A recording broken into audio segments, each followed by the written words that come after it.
নমস্কাৰ বন্ধু বান্ধৱীসকল বিং এস্পায়াৰেন্স চেনেলটোলৈ আপোনালোকক পুনৰ এবাৰ স্বাগতম জনাইছোঁ। আজি আমি এই ভিডিঅ'টোত এনচিয়েণ্ট ইণ্ডিয়ান হিষ্ট্ৰী 30টা ইম্পৰ্টেণ্ট কুৱেশ্যনছৰ ওপৰত আলোচনা কৰিম। এইটো পাৰ্ট 1ৰ ভিডিঅ' হ'ব। মই পৰৱৰ্তী পৰ্যায়ত ইয়াৰ পিছৰ পাৰ্টসমূহ দিবলৈ চেষ্টা কৰিম। মই পূৰ্বতে মিডিয়েভেল ইণ্ডিয়ান হিষ্ট্ৰী আৰু মডাৰ্ণ ইণ্ডিয়ান হিষ্ট্ৰীৰ কেইবাটাও ভিডিঅ' আগবঢ়াইছোঁ। যদি আপোনালোকে সেই ভিডিঅ'সমূহ এতিয়ালৈকে চোৱা নাই তেন্তে ডেছক্ৰিপশ্যনত যাওক, তাত ইণ্ডিয়ান হিষ্ট্ৰী বুলি এটা প্লেলিষ্ট পাব। তাত আপোনালোকে ভিডিঅ'সমূহ চাই ল'ব পাৰিব, নতুবা স্ক্ৰীনৰ সোঁফালে থকা আই বুটনটো ক্লিক কৰিও আপোনালোকে ভিডিঅ'সমূহ চাই ল'ব পাৰিব। আৰু যিসকল বন্ধু বান্ধৱীয়ে অসম পুলিচৰ ছাব ইন্সপেক্টৰৰ বাবে প্ৰিপেৰেশ্যন চলাই আছে, তেওঁলোকৰ সুবিধা হোৱাকৈ অসম ৰিলেটেড প্ৰায় 600ৰো অধিক কুৱেশ্যন সামৰি ভিডিঅ' বনাই তাৰ প্লেলিষ্ট ডেছক্ৰিপশ্যনত দিয়া আছে। আপোনালোকে ডেছক্ৰিপশ্যনত যাব, তাতে সেই প্লেলিষ্টটো পাব। তাত গৈ আপোনালোকে সেই ভিডিঅ'সমূহ চাওক। মই আশা কৰোঁ সেইবোৰৰ পৰা আপোনালোকৰ যথেষ্ট উপকাৰ হ'ব। আৰু যদি চেনেলটোলৈ প্ৰথমবাৰ আহিছে তেনেহ'লে চেনেলটো ছাবস্ক্ৰাইব কৰি ল'ব আৰু কাষতে থকা বেল আইকনটো দবাই দিব, যাতে মই দিয়া ভিডিঅ'সমূহ আপোনালোকে নিয়মীয়াকৈ পাই থাকে। চ' দেৰি নকৰি ভিডিঅ'টো আৰম্ভ কৰোঁ। আমাৰ প্ৰথম প্ৰশ্ন, question number 1, which of the following Vedas deals with magic spells and witchcraft? Okay, আমি জানো 4খন বেদা আছে, 4খন বেদ আছে।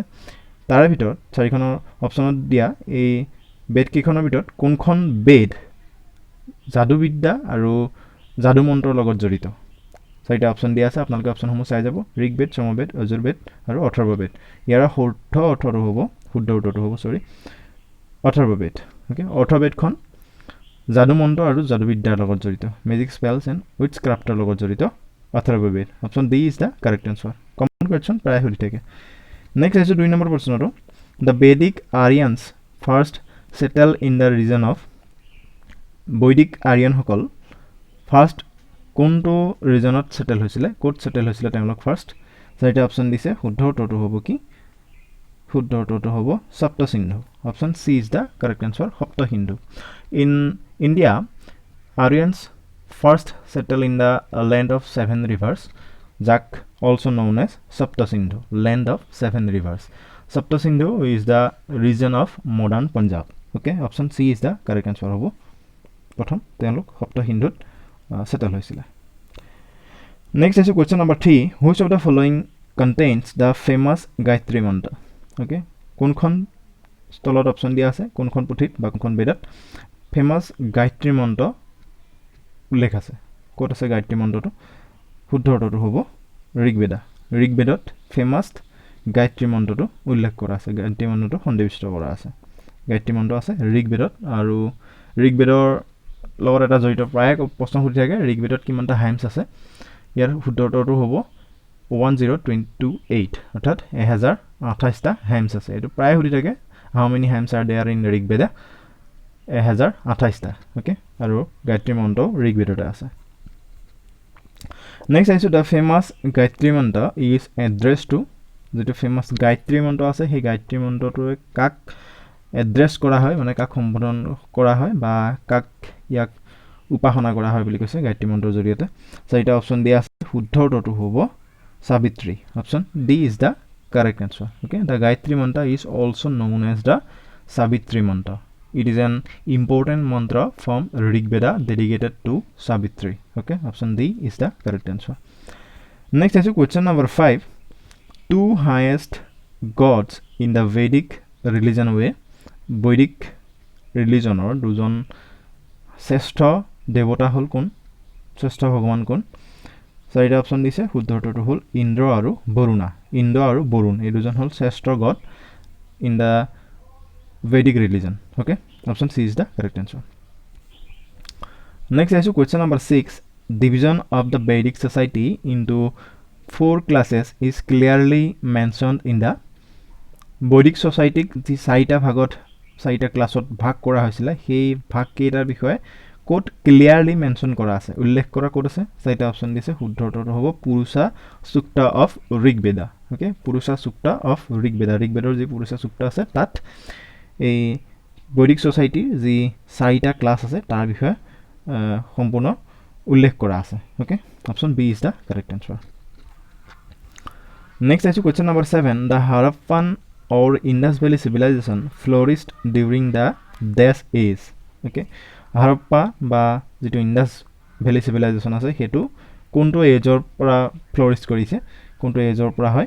ইয়াৰে 4টা অপশ্যন দিয়া আছে, শুদ্ধটো কি হ'ব শুদ্ধটো হ'ব chalcolithic age option D is the correct answer the chalcolithic which means the copper stone phase okay copper stone age বা copper stone phase বুলি কোৱা হয় okay chalcolithic age option D correct answer next is question number 8 the first metal to be extensively used by the people in India was okay ভাৰতৰ লোকসকলে extensively প্ৰচুৰ পৰিমাণে ব্যৱহাৰ কৰা ফাৰ্ষ্ট মেটেলটো কি আছিল ফাৰ্ষ্ট মেটেলটো আছিল copper option B is the correct answer তাম ওকে তাম আছিল ভাৰতীয় লোকসকলে এক্সটেন্সিভলি ব্যৱহাৰ কৰা ফাৰ্ষ্ট মেটেল কমন কোৱেশ্চন এটো আহি থাকে প্ৰায় নেক্সট আছে 9 number question which of the following civilizations is not associated with the Harappan civilization কোনটো তলৰ civilization totally Harappan civilization লগত associate নহয় ইয়াৰে শুদ্ধটো কি হ'ব মেসোপটেমিয়ান হয় ইজিপ্টিয়ান হয় সামাৰিয়ান হয় শুদ্ধটো হ'ব Chinese civilization is not associated with the Harappan civilization বাকি তিনিটা হয় ওকে মেসোপটেমিয়ান civilization তো চাব কেতিয়াৰ পৰা কেতিয়ালৈ হৈছিল ওল্ড civilization হয় নেক্সট আইছো question number 10 of the following scholars who was the first to discover the traces of the Harappan civilization তলৰ পণ্ডিত কেজনৰ ভিতৰত who was the first to discover জনে নেকি Harappan civilizationৰ সিনসাফ ডিসকভাৰ কৰা ফাৰ্ষ্ট স্কলাৰ জন কোন আছিল চাৰিটা অপচন দিয়া আছে শুদ্ধটো হ'ব দায়াৰাম Sahni okay option D is the correct answer dayaram sahani was an Indian archaeologist who supervised the excavation of the Indus Valley site at Harappa in 1921 to 1922 okay option D is the correct answer next is question number 11 the town planning in the Harappan civilization was inspired by a regard for Harappan civilization যেটো town planning আছিল এই town planning to কিহৰ ৰেগাৰ্ডত কিহৰ কাৰণে এটো inspired কৰা হৈছিল মানে বনোৱা হৈছিল ইয়াৰ শুদ্ধটো হ'ব sanitation and public health okay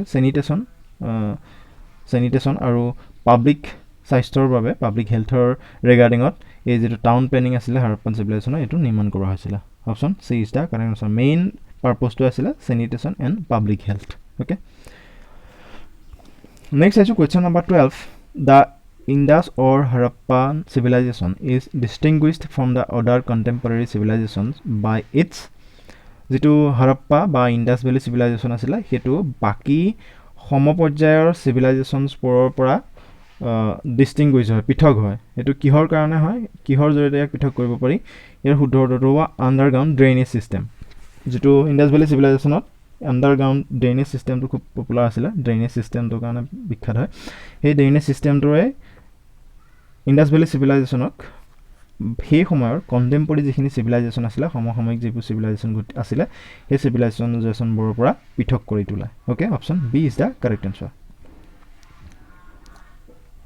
town planning and drainage system এই দুটা বহুত ইম্পৰ্টেন্ট বস্তু হয় Indus Valley civilization এই বিষয়ে অলপ ভালদৰে চাব Next is question number 13. The date of the Harappan civilization has been fixed on the basis of Harappan civilization যেটো date আছিলে from 2500 to 1750 BC এটো কিহৰ বেসিছত ফিক্স কৰা হৈছিল এয়া ফিক্স কৰা হৈছিল ৰেডিও কাৰ্বন 14 ডেটিং এটো খুব কমন প্ৰায় হুটি থকা প্ৰশ্ন ৰিপিটেড কোৱেশ্চন হয় এসএসসি টো খুবেই হুটি থাকে radio carbon 14 dating okay radio carbon ডেটিংৰ জৰিয়তে যেটো Harappan civilizationৰ ডেট হয় এবোৰ ফিক্স কৰা হৈছিল option D is the correct answer next is question number 14 the utensils of the Indus Valley people were mainly made of Indus Valley Hindu উপত্যকাৰ লোকসকলে যিবোৰ বাসন ব্যৱহাৰ কৰিছিল ইউটেনসিলস ব্যৱহাৰ কৰা হৈছিল হেবোৰ মেইনলি কিহৰে নিৰ্মিত আছিল মেইনলি মেড অফ what এটো নিৰ্মাণ কৰা হৈছিল মেইনলি ক্লে ওকে ক্লেৰে নিৰ্মাণ কৰা হৈছিল okay option A is the correct answer the utensils of the Indus Valley people were mainly made of clay ito common question sabotu the utensils of the Indus Valley people were mainly made of clay pots were made and used for cooking also cooking purpose also যেখিনি তেওঁলোকে যেখিনি clay পট ব্যৱহাৰ কৰে হেখিনি খাবৰ বাবে আৰু তেওঁলোকে খাদ্য নিৰ্মাণ কৰিবৰ বাবে ব্যৱহাৰ কৰিছিল option A is the correct answer Next is question number 15. Which of the following metals was not known to the Indus Valley people? তলৰ অপশ্যন কেইটাৰ ভিতৰত কোনটো মেটেল কোনটো ধাতু ইণ্ডাছ ভেলীৰ লোকসকলৰ কোনো মানে লোকসকলৰ লগত জড়িত নাছিল বা তেওঁলোকে ব্যৱহাৰ কৰা নাছিলে not known to the Indus valley people শুদ্ধ উত্তৰটো হ'ব আইৰণ আইৰণ ইণ্ডাছ ভেলীৰ লোকসকলে চিনি পোৱা নাছিলে তেওঁলোকে এইটো ব্যৱহাৰ কৰা নাছিলে বাকি গোল্ড সিলভাৰ এণ্ড কপাৰ এইকেইটা ব্যৱহাৰ কৰিছিলে iron was not known to Indus Valley people. Next is question number 16. Which of the following subjects was not worshipped by the Indus Valley people? In the Hindu সভ্যতাৰ যিখিনি লোক আছিল সেই লোকসকলে তলৰ কোনটো বা কোনজন দেৱতা বা কোনখিনি বস্তুক তেওঁলোকে worship কৰা নাছিলে বা উপাসনা কৰা নাছিলে ওকে চাৰিটা অপচন দিয়া আছে mother goddess Pashupati Shiva tree such as people and acacia and tree murti এই চাৰিটা অপচনৰ ভিতৰত কাক তেওঁলোকে উপাসনা কৰা নাছিলে শুদ্ধ উত্তৰটো হ'ব tree murti তেওঁলোকে ইণ্ডাছ ভেলী পিপলে worship কৰা নাছিলে মাদাৰ গডেছ পশুপতি শিৱা পশুপতি মহাদেৱ আৰু people আৰু আকাশিয়া জাতীয় ট্ৰীবোৰ তেওঁলোকে worship কৰিছিলে উপাসনা কৰিছিলে ওকে কেৱল tree murti তেওঁলোকে উপাসনা কৰা নাছিলে পশুপতি মহাদেৱৰ বিষয়ে চাব অপচন বি যেটো দিয়া আছে Next is question number 17. At which of the following Harappan sites has a dockyard been found? Okay, এখন dockyard পোৱা গৈছিলে জাহাজঘাট dockyard কোনটো Harappan site পোৱা গৈছিলে এটা খুব ইম্পৰ্টেন্ট কোৱেশ্চন হয় dockyard আৰু ডান্সিং গাৰ্লৰ এখন ইমেজ এখন ব্ৰঞ্জ ইমেজ এটা পোৱা গৈছিলে ডান্সিং গাৰ্লৰ ইমেজটো কোড পোৱা গৈছিলে হেতু চাব আৰু এই যে dockyardটো কোড পোৱা গৈছিলে dockyardটো পোৱা গৈছিলে লোথালত option B is the correct answer হ'ব Okay, in Lothal of Harappan site, a dockyard has been found. Option B to শুদ্ধ হ'ব Next is question number 18. The economy of the Indus Valley people was based on Indus Valley Hindu সভ্যতাৰ লোকসকলৰ যেটো economy হে তাৰ বেসটো কি আছিল কিহৰ ওপৰত বেস কৰিছিল তেওঁলোকৰ অৰ্থনীতিৰ মানে অৰ্থ অৰ্জন কৰিছিল শুদ্ধ উত্তৰটো কি হ'ব শুদ্ধ উত্তৰটো হ'ব আটাইকেইটাই all of the above okay agriculture আছিল তেওঁলোকৰ base trade and commerce craft এই আটাইখিনি বস্তুৰ জৰিয়তে তেওঁলোকৰ ইকনমিৰ উপাৰ্জন হৈছিল option D is the correct answer হ'ব কমাৰ্চ ট্ৰেড এণ্ড কমাৰ্চ ইকনৰ ব্যৱসায় বাণিজ্য খুব চলিছিল হেতু সময়ত এগ্ৰিকালচাৰৰ মেইন বস্তু আছিল ক্ৰাফট তেওঁলোকে এইবোৰ কৰিছিল ওকে নেক্সট আইছো question number 19 the most common animal figure found at the Harappan site is Harappan site পোৱা এটা most common animal কোনটো আছিল শুদ্ধ উত্তৰটো কি হ'ব সেই সময়ত পোৱা এটা most common animal হ'ল unicorn bull okay unicorn bull সেই সময়ত Harappan site এটা most common animal okay option A is the correct answer unicorn bull Next is question number 20. According to the most widely accepted view, the Aryans originally come from. Okay. চমকে সুধিছে যে আৰিয়ান সকল ভাৰতলৈ কৰ পৰা আহিছিল According to the most widely accepted view, যেটো মানে বেছিকে সাপোৰ্ট কৰিব পাৰি যেটো মানে বেছি গ্ৰহণযোগ্য সেই গ্ৰহণযোগ্যৰ ভিউ অনুসৰি আৰিয়ান সকল originally কৰ পৰা আহিছিল ভাৰতলৈ তেওঁলোক আহিছিল চেন্ট্ৰেল এছিয়াৰ পৰা option B is the correct answer টু হেলথৰ এক্সামৰ এটা টেডমাৰ্ক থকা কোৱেশ্চন বুলি ক'ব পাৰি প্ৰায় সুধি থাকে অকল সুধিয়ে থাকে ওকে চেন্ট্ৰেল এছিয়াৰ পৰা আহিছিল option B correct answer next আইছো question number 21 which of the following Vedas was compiled first কোনখন বেদ মানে সকলোতকে প্ৰথমতে ৰচনা কৰা হৈছিল শুদ্ধ উত্তৰটো হ'ব ঋগবেদা নটো এনেকৈ দিব পাৰে which of the following is the oldest Veda আটাইতকৈ পুৰণি বেদাখন কোনখন বেদা আটাইতকৈ ফাৰ্স্ট কম্পাইল কৰা হৈছিল শুদ্ধ উত্তৰটো হ'ব ঋগবেদা আৰু ঋগবেদত কিমানটা হেমছ আছে 1028 টা ওকে 1028 টা হেমছ আছে নেক্সট আছে question number 22 the Vedic economy was based on Vedic পিৰিয়ডৰ যেটো ইকনমি আছিল তাৰ মূল বেসটো কি আছিল ওকে ইয়াৰ বেসটো হ'ল এগ্ৰিকালচাৰ এণ্ড কেটেল ৰেয়াৰিং গোধন পালন কৰা প্ৰতিপালন কৰা আৰু কৃষি কৰ্মই হ'ল বৈদিক ইকনমিৰ মূল বেসটো option C is the correct answer agriculture and cattle rearing okay next আইছো question number 23 the normal form of government during the Vedic period was বৈদিক পিৰিয়ডৰ যিটো নৰ্মেল ফৰ্ম অফ গভৰ্ণমেণ্ট আছিলে যিটো নৰ্মেল গভৰ্ণমেণ্ট আছিলে সেইটোৰ কেনেকুৱা ফৰ্মৰ গভৰ্ণমেণ্ট আছিলে ইয়াৰ শুদ্ধটো কি হ'ব মনাৰ্কি ফৰ্ম অফ গভৰ্ণমেণ্ট মানে ৰাজতন্ত্ৰ য'ত ৰজা বা ৰাণীয়ে কেৱল শাসন কাৰ্য চলায় ৰাজতন্ত্ৰীয় চৰকাৰী শাসন ব্যৱস্থা আছিলে সেই সময়ত okay the normal form of government during the Vedic period was monarchy. Option D correct answer. Next is question number 24. Two popular assemblies of the Vedic period were Vedic period duta popular assembly hol ki assembly duta ki hetuta hol sabha aru samiti. Option C is the correct answer. Sabha and samiti were the two popular assemblies of Vedic period. To sabo bhalore sabha and samiti. Okay. Next question number 25. Who among the following was the founder of the Nanda dynasty? Okay, Nanda dynasty founder কোন আছিল চাৰিটা option দিয়া আছে তলৰ option কেইটাৰ ভিতৰত Nanda dynasty founder কোন হয় প্ৰতিষ্ঠাপক কোন হেজন হল Mahapadma Nanda. Option A is the correct answer. Mahapadma Nanda. Mahapadma Nanda hall Nanda dynasty founder প্ৰতিষ্ঠাপক. Okay, option A is the correct answer. Next is question number 26. The word Veda has been derived from the root word Ved, which means Veda শব্দটো Ved শব্দটো originally Ved শব্দৰ পৰা আহিছে তাৰ মূল ৰুটটো হ'ল Ved এই Ved শব্দটোৰ অৰ্থটো কি Ved শব্দটোৰ অৰ্থটো হ'ল knowledge. Option D is the correct answer. জ্ঞান. Okay, Ved শব্দৰ অৰ্থ হ'ল knowledge আৰু এই Ved শব্দৰ পৰাই Veda wordটো derived হৈছে. Okay, option D হ'ব correct answer. Next is question number 27. Ashoka has been particularly influenced by the Buddhist monk Ashok. Okay, বিশেষকৈ এজন বুদ্ধিষ্ট ঋষিৰ জৰিয়তে ঋষিৰ পৰা খুব ইনফ্লুয়েন্স হৈছিলে খুব প্ৰভাৱিত হৈছিলে সেই বুদ্ধিষ্ট মংকজনৰ নাম কি আছিল বুদ্ধিষ্ট ঋষিজনৰ নাম কি তেওঁৰ নাম হ'ল উপগুপ্তা. Okay, উপগুপ্তা এজন বুদ্ধিষ্ট মংক হয় সেই উপগুপ্তাৰ পৰাই অশোক particularly influence হৈছিল. Okay, option B হ'ব correct answer. উপগুপ্তা এটো চাব অশোকৰ লগত ৰিলেটেড কোৱেশ্চন দুটা এটা সোধা সম্ভাৱনা আছে. Okay, উপগুপ্তা. Next is question number 28. During Kanishka reign, the center of political activity shifted from Magadha to কনিষ্কৰ শাসনকালত কনিষ্কৰ ৰাজত্বৰ সময়ত যেটো center of political activity political কাৰ্যকলাপ যিখিনি ৰাজনৈতিক কাৰ্যকলাপ কৰাৰ যেটো সেন্টাৰ আছিল হেতু মগধৰ পৰা কোলে শিফট কৰা হৈছিল. ওকে, কনিষ্কৰ ৰাজত্বৰ দিনত ফুৰিছে হেতু কোলে মগধৰ পৰা কোলে শিফট কৰা হৈছিল পুৰুষাপুৰা.